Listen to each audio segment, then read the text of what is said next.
I used to believe my life was normal, not perfect, not dreamy, just normal. The kind of life you see across quiet American suburbs, where everyone waves politely but keeps their problems hidden behind perfect front lawns and neatly painted doors. My name is Emily Carter, and for most of my 32 years, I thought I understood what love looked like. Warm, safe, predictable. The kind of love that lets you sleep peacefully at night because you know someone is right there beside you for a long time. That someone was my husband, Mark. We met in college accidentally, in the most cliché way possible. He bumped into me outside the campus library and spilled his coffee across my notes. He apologized for a week straight, then finally asked me out. I laughed back then, and I said yes without a second thought. Sometimes I wonder if that moment, that tiny decision, was the first mistake in a long chain of mistakes that brought me here. To this version of myself, confused, hurting, narrating a story I never imagined would be mine. But back then it was simple. We fell in love, we moved in together, we got married. We bought a small house just outside of Seattle, a fixer-upper with a leaky roof and a backyard big enough for the dog we kept promising we'd adopt. For a while, life was good. Mark was funny, thoughtful, hard-working. And I was that woman who brought homemade cookies to neighborhood barbecues and pretended I knew how to garden.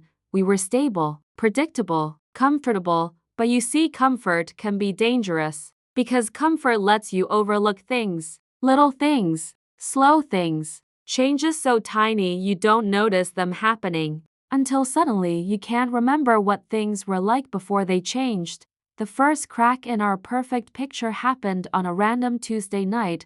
Mark came home late. Late wasn't unusual. His job in marketing had crazy hours, but this time, he didn't come in smiling. He didn't drop his keys in the bowl like he always did or kiss me on the forehead like it was muscle memory. He went straight to the shower. No words, no explanations, just silence, and silence is loud when you've never heard it from the person you love.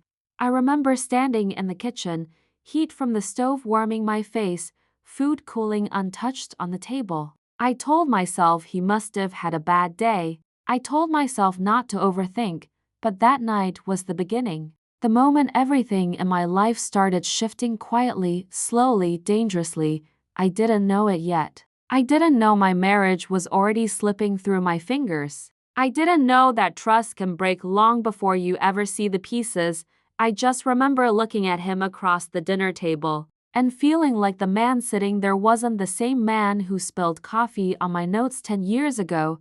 And deep down, in the place you never want to admit exists, I felt the first whisper of fear. I wish I could say things went back to normal after that night. That whatever tension I felt was just in my head, some random worry from a stressful week. But the truth is, something shifted. And once something shifts, even slightly, your whole world starts tilting without you realizing it. It didn't happen all at once. No dramatic fights, no screaming, no slammed doors, just tiny changes, small enough to explain away, small enough to ignore until you can't anymore. The first thing I noticed was his phone. Mark used to leave it everywhere, on the kitchen counter, on the bathroom sink, on the couch cushion where it would buzz until the battery died. He never cared, because there was nothing to hide, but suddenly he became protective. Too protective. He started keeping his phone face down. Then he added a lock screen. Then he turned off message previews. Then he began taking it everywhere, even to the shower, and maybe that doesn't sound like much. But when a man who once forgot his phone at home twice a week suddenly keeps it glued to his hand like a lifeline, you notice. I remember one night, I woke up to get water. The room was dark, quiet. Mark was lying beside me, breathing heavy, half asleep. His phone lit up on the nightstand, just a glow. No sound, no name, but his hand shot out faster than I thought possible. He grabbed it, turned away from me, and pretended he was still asleep. My heart didn't break that night, but it bent. Sharply, the next thing was his voice. The way he talked to me changed. Not harsh, not rude, just distant, conversations became short, dinner became silent. And every time I tried to ask, "Are you okay?" he'd smile, that practice half smile he used at work, and say, "I'm just tired, tired, tired, always tired." But people don't get tired of their spouse overnight. They get tired of lies, of guilt, of living a double life. I didn't know that yet. I was still giving the benefit of the doubt because that's what you do when you love someone. You trust them more than you trust your own instincts. Another sign? His appearance. Mark was never the fashionable type. Flannels, jeans, sneakers. That was his uniform. But suddenly he started dressing nicer for work. A new cologne, new shirts, new shoes, hair freshly styled even on days he didn't have meetings. One morning I asked, "Wow, you're looking sharp today. What's the occasion?" He shrugged. "No occasion, just felt like it," but something in his eyes said otherwise. It was like he was getting ready for someone. Just not me. Then came the late nights. More often, more unexplained. More vague. "I've got deadlines, client wants last-minute changes, we're preparing for a pitch," all believable. Until they weren't. One night, I made his favorite dinner: rosemary chicken, garlic mashed potatoes, the whole thing. He texted me at 6 p.m., "Don't wait up, that's it." 2 words. No reason. No explanation. I stared at that message for a long time. I remember feeling something strange, not anger, not sadness. Something worse, emptiness, because somewhere deep inside, I already knew, but when you love someone, you learn to lie to yourself before you ever accuse them of lying to you. The final sign, the one I couldn't ignore, came from someone who didn't even realize what she was saying. A friend. His coworker. We ran into each other at the grocery store. I asked casually, "Is Mark still working late?" "He's barely home before 10 these days." She looked at me confused. "No, we haven't had late hours for months. We leave the office by 6. That moment hit me like cold water. Everything inside me tightened. My chest, my throat, my stomach. I forced a smile. "Oh, must have been a different project." She nodded, unaware of what she'd just done, unaware that she had confirmed the thing I had been too afraid to consider. I drove home that night in silence. No music, no thoughts, just this heavy, sinking feeling in my bones. The kind that tells you your life is about to change. I didn't confront him. Not yet. I wasn't ready for the answers. Instead, I watched him. I listened. I paid attention. Every lie, every excuse, every deflection. I saw it all now, clear as daylight, but I didn't want to believe it. Because believing it meant admitting the man I built a life with wasn't the man I thought he was, and I wasn't ready. Not yet, but the universe has a way of giving you truth, even when you're too scared to look for it. And soon, very soon, I was going to see everything. There's a moment, right before your life falls apart, where everything feels strangely quiet, almost peaceful, like the world is holding its breath, waiting for you to notice that something is coming, something you can't stop, something you can't avoid. For me, that moment came on a cold Friday night. Seattle winters are always dark, always wet. But that night felt different. The rain was heavier, more violent, slamming against the windows like fists demanding to be let in. The house was colder than usual, even though the heater hummed softly in the hallway. Mark claimed he had a team dinner. Another lie dressed up as responsibility. He left in a rush. Barely said goodbye. Barely looked at me, and I stood there in the doorway, watching him get into his car, feeling something inside me, some instinct begging me to follow, but I didn't. Not at first. Instead, I stayed home. Made tea I didn't drink. Turned on the TV without watching it. Curled up on the couch and pretended everything was normal. Until my phone buzzed. A message from my sister Claire. "Hey Em, I saw Mark's car downtown. Thought he said he was at a company dinner?" My stomach dropped. Downtown was nowhere near the restaurant he claimed he was going to. Not even close. I called her. My voice was steadier than I expected. "Where exactly did you see him?" "Near the Harborview Apartments," she said. There was a woman getting into his car, brunette. They looked like they were going somewhere. I remember the silence that followed her words. A heavy, choking silence. I didn't cry. I didn't scream. I just said, "Thanks, Claire," and ended the call. My hands were shaking as I grabbed my keys, but I wasn't afraid. Not anymore. It's strange how fear disappears the moment truth becomes unavoidable.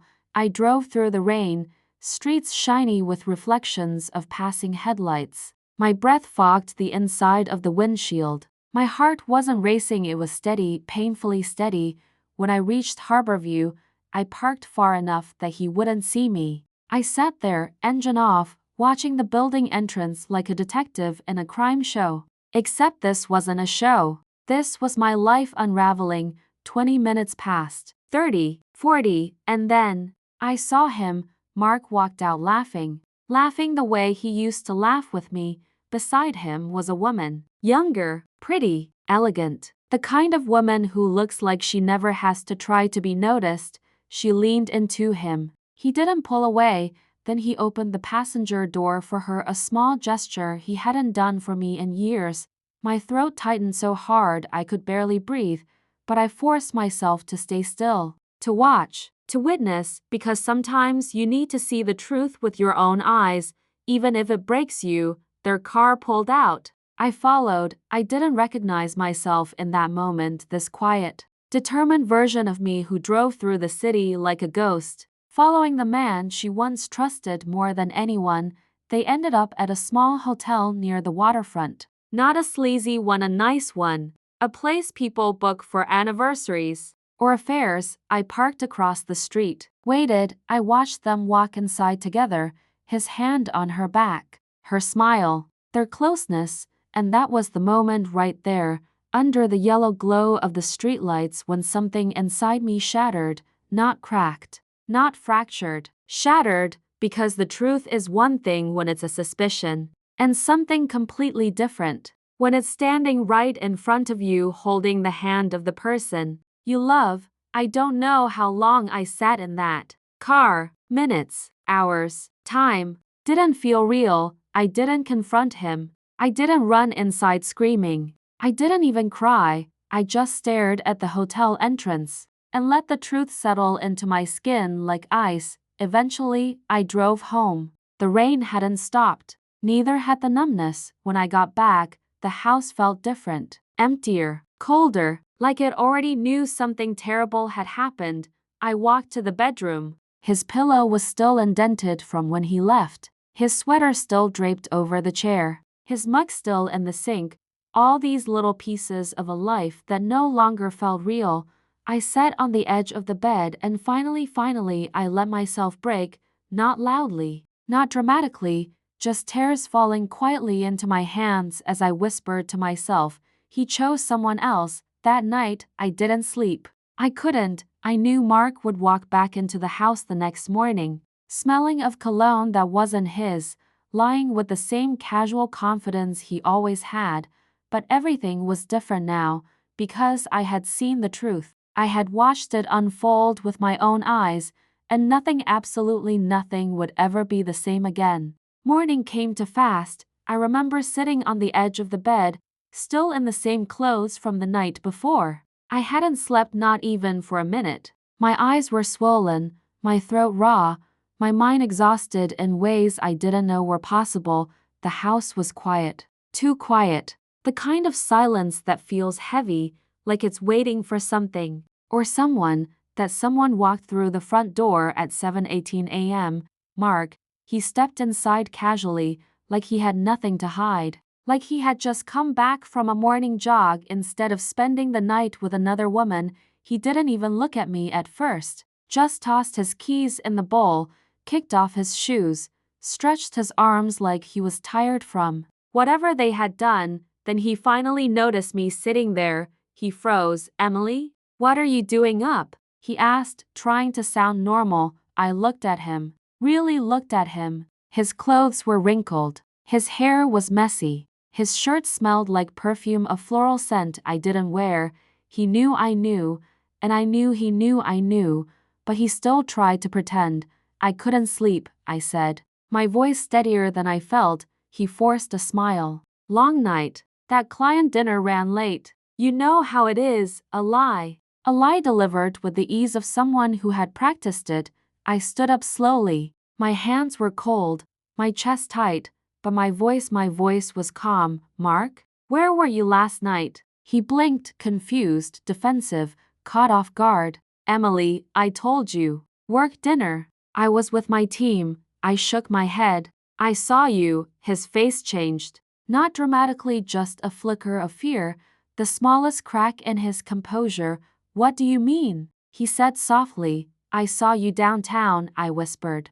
At Harborview. With her. Silence, and then he exhaled. Not guilty. Not apologetic, just caught. Emily. He started, running a hand through his hair. It's not what you think, I laughed. A painful, broken laugh. Really? Then what is it, Mark? Because I followed you to a hotel. I watched you walk inside with her. So please tell me what I'm thinking. He looked away. His jaw tightened. His breathing changed. That was the moment I realized he had been preparing excuses for months. Just not for this moment. Not for the moment I would actually confront him.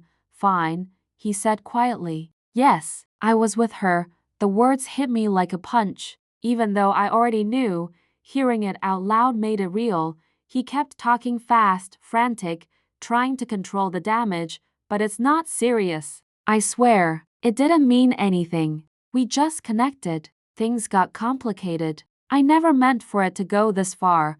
I stared at him, numb. Connected? Complicated? Those were the words he chose? Her name, I said softly. What's her name? He hesitated, and that hesitation, that single, stupid second of hesitation, hurt more than the entire truth. Her name is Lauren, he finally said. Lauren, a name that meant nothing and yet suddenly meant everything. How long? I asked. He swallowed. Emily, please, don't do this. How long? He looked at the floor. About 5 months, 5 months, nearly half a year, while I cooked dinners, while I waited for him, while I trusted him, while I believed in a life he had already walked away from.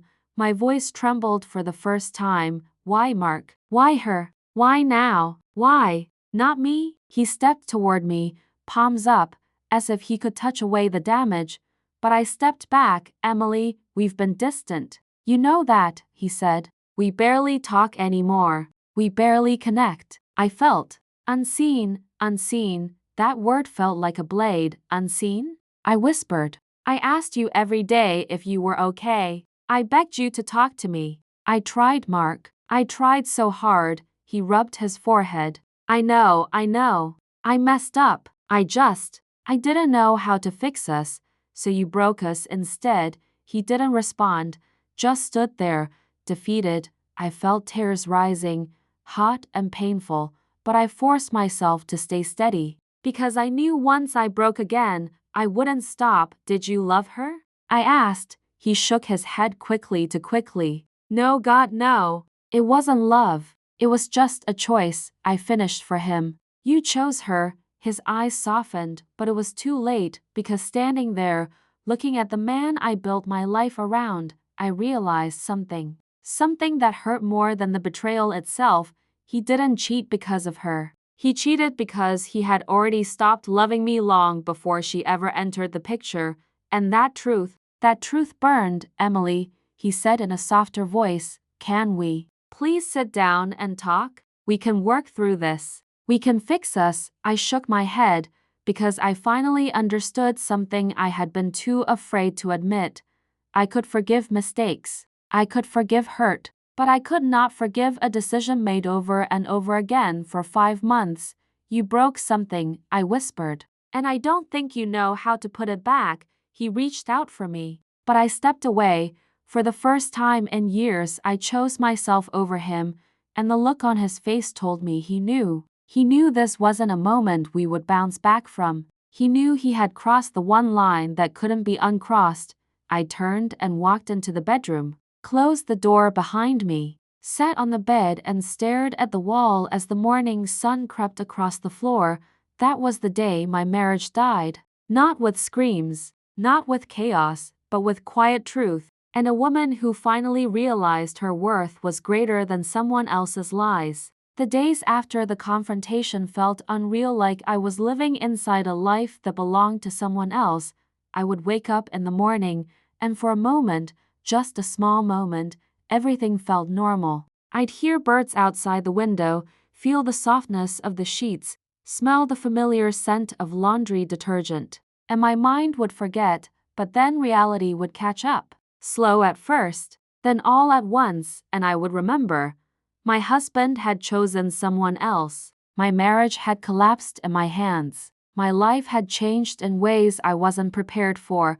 The first 2 days, I barely spoke. I barely moved. I felt like a ghost drifting through my own house, a house suddenly filled with memories that hurt instead of comforted. Mark kept trying to talk. He knocked on the bedroom door, left notes on the kitchen counter, sent long messages trying to explain, begging for a chance to fix things, but explanations don't stitch hearts back together, and forgiveness doesn't erase choices. I wasn't ready. I don't think I even knew what I felt yet. Sometimes I felt angry, furious, shaking, breathless. Sometimes I felt numb, like I had no emotions left at all. But the worst moments, those were the moments I felt nothing but shame. Shame for not noticing sooner. Shame for believing the lies. Shame for loving someone who didn't choose me. One afternoon, I sat on the living room floor surrounded by wedding photos of two people who believed they could survive anything. Two people smiling, holding hands, making promises they meant in the moment. I touched one picture, Mark lifting me during our first dance, and for the first time, I asked myself a question I had avoided for years. Was I happy? Truly happy? The truth, I didn't know. Maybe I had been holding onto an idea of love long after the real thing had slipped away.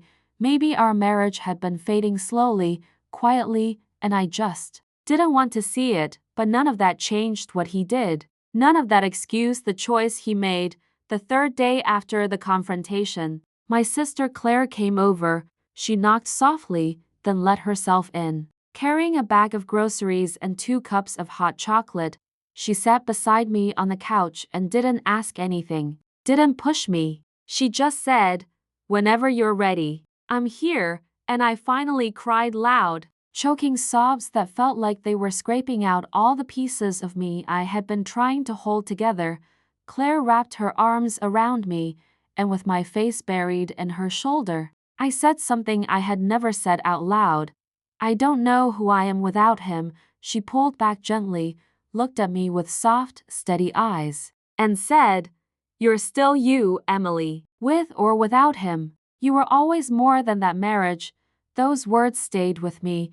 They settled into my chest like a seed waiting to grow. Because she was right, I hadn't lost everything. I had lost him, and losing him wasn't the same as losing myself.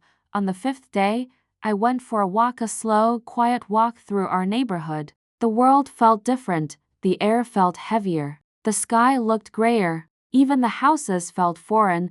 People waved like they always did, but I felt like they could see right through me, as if they somehow knew the truth. As if betrayal left a mark on my skin that everyone could see. When I got home, Mark was sitting on the steps outside the house.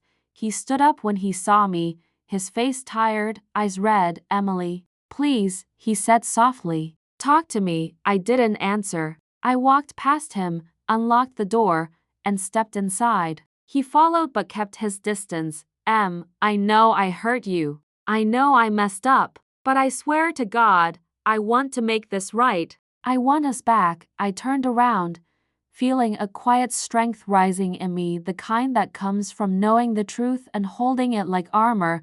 "A week ago," I said slowly, "I would have done anything to save us. I loved you, Mark. I trusted you. I believed in a future with you." He looked down, guilt twisting his face. "But now," my voice softened, "now I'm not sure I can believe anything you say." He stepped closer. "I'll do anything. Therapy, counseling, whatever you want. Please, Emily, don't give up on us." I studied him, the man I married, the man I wanted, the man who broke me. "I'm not giving up," I said quietly. I'm letting go." He stared at me like the words didn't make sense, but they did. For the first time, they made perfect sense because healing doesn't always mean holding on. Sometimes healing means walking away even if your voice shakes as you say it. That night, I packed a small bag and left to stay with Claire. I didn't slam doors. I didn't scream. I didn't make a scene. I just walked out quietly, carefully leaving behind the life that hurt me. As I drove away, my eyes filled with tears. But not the same tears as before. This time, they weren't tears of heartbreak. They were tears of release, of choosing myself, of taking the first step toward a version of me I had forgotten existed. And somewhere in the middle of that long, lonely drive, I whispered to myself, I deserve better. I will be better. And for the first time in a long time, I believed it. I didn't sleep after that night. Not even a minute. The house was quiet. Too quiet. The kind of quiet that presses against your chest and makes your heart beat loud enough to hear in your ears. Mark slept soundly beside me. And that was the part that hurt the most. How do people sleep so peacefully when they're hiding something? I lay there in the dark, staring at the ceiling, feeling every hour passing like it was pulling threads out of my sanity. I didn't want to be that wife, the paranoid one, the insecure one, but I wasn't imagining this. Something was wrong, and it was getting worse. By morning, I told myself I'd confront him. I'd look him straight in the eyes and ask him where he'd been, why he was lying, why he couldn't touch me without flinching. But morning came and I didn't say a word. He was in a rush, as usual, showering, shaving, grabbing the coffee I made. I watched him the whole time, waiting for the right second. Then our eyes met, just 1 second. One simple look, but his eyes weren't soft anymore. Not warm, not familiar, they were nervous, misplaced, somewhere else entirely, and suddenly, my throat tightened, and the words I had rehearsed all night vanished. Have a good day, he said, kissing my cheek lightly. Like kissing a relative. I don't know when the last real kiss happened. Funny how you never notice the last time something feels normal. Until it's long gone. The door closed behind him, and I felt it. That sharp, twisting certainty he was lying about something big, but I didn't know how big until later that afternoon. I was sitting at the dining table, laptop open, pretending to work. In reality, I was watching the clock, counting the hours until Mark's usual lunch break. I don't know what I expected. Maybe that I'd get one of his sweet, predictable check-in texts. Hey babe, how's your day? Or want to order Thai tonight? But my phone stayed dark until at 12:47 p.m. it buzzed. I grabbed it so fast I nearly dropped it. It wasn't a message. It was a notification, his phone bill, a shared family plan, something we never paid much attention to, but today, I opened it, and there it was, a number I didn't recognize. Called, texted, repeated every day for weeks, sometimes late at night, sometimes during lunch, sometimes in the middle of his workday. My stomach dropped. My hands went cold. And for a minute, I swear I couldn't even breathe. I clicked view details, and that's when my hands started shaking, because under the call log were voicemail transcriptions. Apple, always too helpful when you least want it.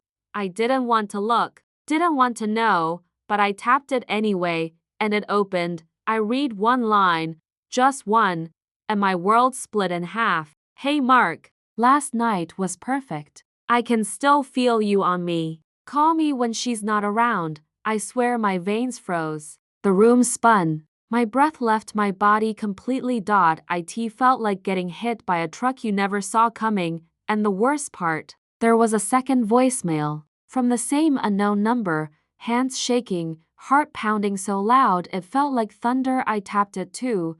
The woman's voice was soft, young, flirty, confident, not a stranger's voice. Not to him. Miss you already. And don't worry, she'll never find out. She'll never find out. Those words echoed through me like a scream, because she was talking about me, and he wasn't just lying anymore. He was cheating, I sat there alone in my quiet house, the same house we painted together, the same living room we danced in when we first moved in, and I felt it, the moment my marriage broke, not just cracked, not just bent. It broke, and I broke with it. I don't remember how long I sat there, staring at that screen, reading those words over and over until they didn't even look like English anymore. She'll never find out. Funny how 6 simple words can rip the floor out from under you. My whole body felt numb, not weak, not shaking, just empty. I wasn't crying yet. Some betrayals are so sharp, so sudden, they don't even reach your tears at first. They hit your bones, your lungs, your pulse. For a long time I just sat there, phone in my hand, mouth open, heart pounding like it was trying to escape my chest. A part of me hoped maybe it was a mistake. Maybe some crazy glitch, some spam message, some wrong number, but I knew better. No one says that to a wrong number. I played the voicemail again, and again, and again, not because I wanted to, because my mind refused to believe it the first time, or the second, or the third. After the fourth replay, I finally whispered out loud, "He did it. He really did it," and saying it made it real. That's when the tears finally came, slow at first, then harder, then uncontrollably big, shaking sobs that came from the deepest part of me, the part that still believed in the man who spilled coffee on my notes 10 years ago. I cried until my face hurt, until my throat burned, until my body felt dehydrated from losing too much of something I didn't know could spill out of me. Grief, shock, anger, humiliation. I don't know which one hurt more. When my breathing finally calmed down, something else hit me, something worse. I didn't know what to do now. Do I confront him tonight? Do I pretend nothing happened until I'm ready? Do I call a lawyer? Do I pack a bag? I had never felt more lost in my life. I walked to the bathroom, splashed cold water on my face, looked at myself in the mirror. My eyes were swollen, my cheeks blotchy, my hands still trembling. I didn't recognize the woman staring back. She looked scared, broken, like she had no idea what the next minute of her life would look like, let alone the next day. For the first time since this started, I whispered a thought I hadn't allowed myself to think until then. What if he never loved me the way I loved him? And that thought alone nearly sent me back to the floor. Around 5 in the evening, I heard his car pull into the driveway, that familiar crunch of tires on gravel. The sound I used to find comforting. Today, it felt like a threat. My heart jumped, my breath hitched. A wave of nausea rushed through me, because now I had to see him. The man who looked me in the eyes every day and pretended nothing was wrong. The man who kissed my cheek that morning while leaving pieces of himself with another woman. And suddenly, the house felt too small, too quiet, too suffocating. I didn't hide the phone. I didn't delete anything. I didn't even rehearse what I would say. I just sat at the dining table, in the same chair where I first saw the voicemail, and waited. The front door opened. I'm home." His voice felt different now. Sharp, cold, like hearing a stranger imitate someone you used to know. He walked into the room, smiling faintly, as if today was just another ordinary day. That smile, God, that smile almost made me scream. "Hey," he said. "What's for?" He stopped mid-sentence when he saw my face, his eyebrows pulled together. Confusion, concern, and then something else. Guilt, real, unmistakable guilt. And in that moment, without a single word from me, he knew I knew. His expression fell apart so fast I actually heard my own heart break a second time. "Emily," he whispered, voice suddenly cracking. What happened? What's wrong?" I didn't raise my voice. I didn't scream. I didn't throw anything. I just picked up my phone, turned it toward him, and pressed play. Her voice filled the room. "Hey Mark, last night was perfect. I can still feel you on me." His face drained of all color. He closed his eyes, and just like that my husband's double life was no longer a secret. It was out. It was exposed. and it was standing right there between us, breathing, alive, poisonous.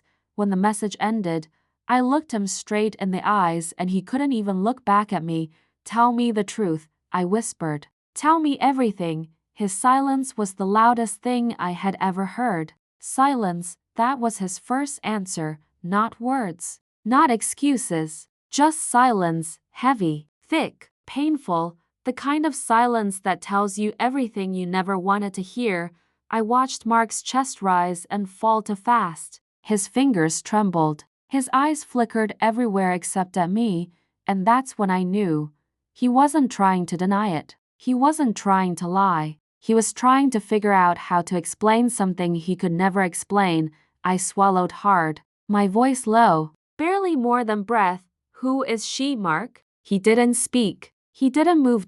So I repeated myself louder, sharper, cracking. "Who is she?" Finally, after what felt like a lifetime, he ran a hand through his hair and whispered, "Her name is Amanda. Amanda, a simple name, a harmless name, a name that suddenly felt like poison in my bloodstream." I pressed my palm against the table to keep myself from shaking. "How long?" His jaw clenched. His eyes stayed glued to the floor. 6 months, 6 months, half a year, 24 weeks, 180 days, while I made dinner, while I kissed him goodbye, while he held my hand in grocery stores, while he told me he loved me. My vision blurred. I felt something break inside me, more permanent than heartbreak. Something deeper, something final. When I finally spoke, my voice didn't even sound like mine. 6 months. "Mark, you lied to me for 6 months." He opened his mouth like he was searching for a script, some rehearsed line that would make everything make sense. There was no excuse, Emily. I messed up. It wasn't supposed to happen. I laughed, not a happy laugh, not a relieved laugh, the ugly, painful kind that slips out when your mind can't decide whether to cry, scream, or collapse. Not supposed to happen. I repeated. "Did you accidentally fall into her for 6 months? Did you accidentally sneak around behind my back? Accidentally tell her things you never said to me anymore?" His face twisted in pain, and for a moment, I saw fear in his eyes, not fear of me, fear of losing me. I wish that fear mattered, but it was too late. He stepped closer, reaching out like he wanted to touch me. I pulled back so fast his hand froze mid-air. "Don't," I whispered. My voice shook. "Don't touch me. Don't come near me." His hand dropped, slowly, defeated. "Emily, please listen," he said softly. "It started when we were fighting a lot. Work was stressful. I felt like we were growing apart. I made the worst choice of my life." I closed my eyes. I couldn't stand looking at him. He continued anyway, his voice cracking. "I wanted to stop it. I swear. I told her it was wrong. I told her I loved you. I tried to end things, but I snapped my head up. She forced you. She tricked you. She hypnotized you into cheating on your wife. Don't you dare put this on her, Mark. You chose this." Every day, over and over again, he swallowed hard. His eyes finally met mine and they were filled with something I hadn't seen in a long time. Regret. But regret is cheap. Regret doesn't undo a betrayal. "Emily," he whispered, voice breaking, "I never stopped loving you." Those words hit me like a slap. My jaw tightened. My heart twisted. "You don't cheat on someone you love." He opened his mouth, but I held up my hand to stop him.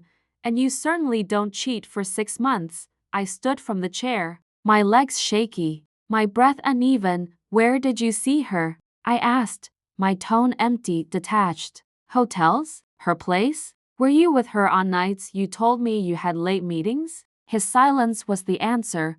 I felt sick. "Did you talk about me?" My voice cracked. "Did she know you were married?" He nodded slowly, shamefully. "She knew." Something inside me shattered completely. "So she knew about me," I whispered. "And she still didn't care."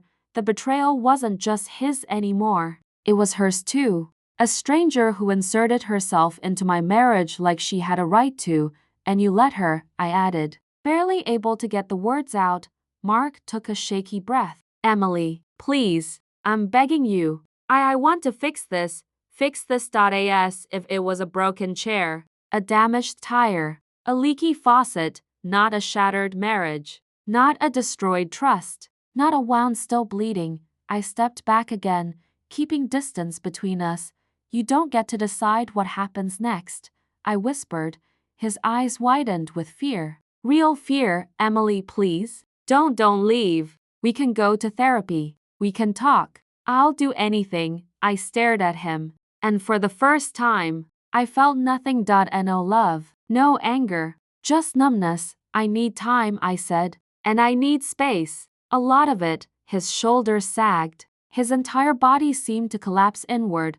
But I wasn't done. And Mark? You're sleeping in the guest room from now on. He nodded slowly. Defeated. Broken. Okay, he whispered. I'll give you whatever you need. I didn't say another word. I walked past him, feeling his eyes follow me, helpless, regretful. Too late for apologies. Too late for promises. Too late for the man he used to be.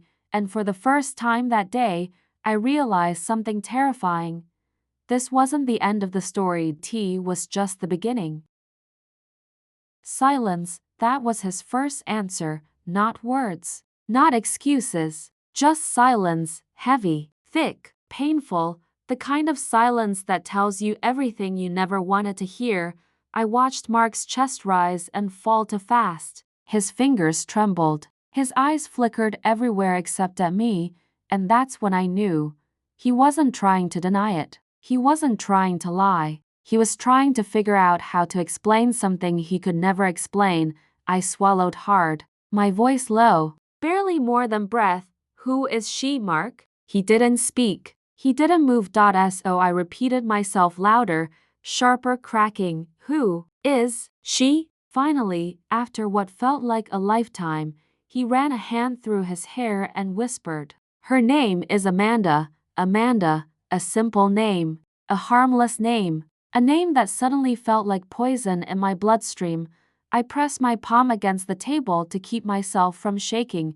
How long? His jaw clenched. His eyes stayed glued to the floor. 6 months. 6 months. Half a year. 24 weeks. 180 days. While I made dinner. While I kissed him goodbye. While he held my hand in grocery stores. While he told me he loved me, my vision blurred. I felt something break inside me, more permanent than heartbreak. Something deeper. Something final.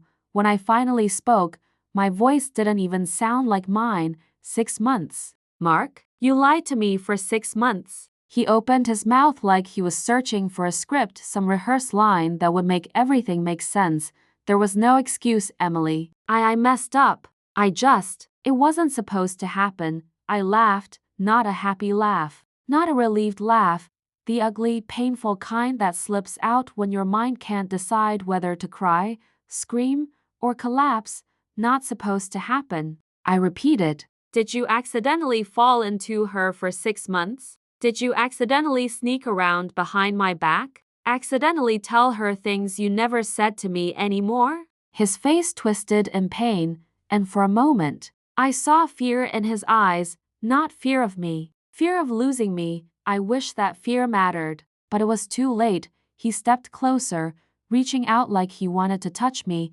I pulled back so fast his hand froze mid-air. Don't, I whispered. My voice shook. Don't touch me. Don't come near me. His hand dropped. Slowly. Defeated. Emily, please listen, he said softly. It started when we were fighting a lot. Work was stressful. I felt like we were growing apart. I made the worst choice of my life. I closed my eyes. I couldn't stand looking at him. He continued anyway, his voice cracking.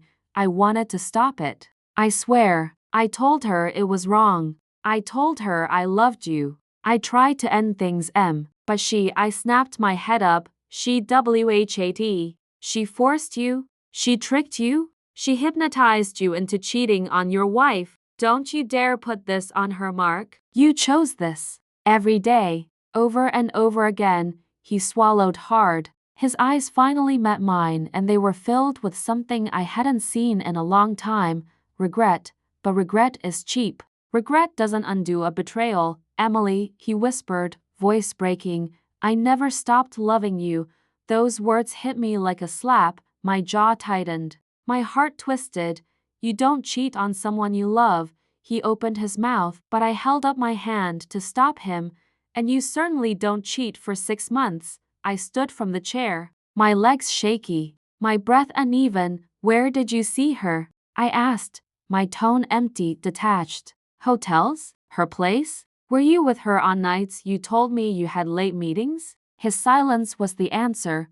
I felt sick. Did you talk about me? My voice cracked. Did she know you were married? He nodded slowly, shamefully. She knew. Something inside me shattered completely. So she knew about me, I whispered. And she still didn't care.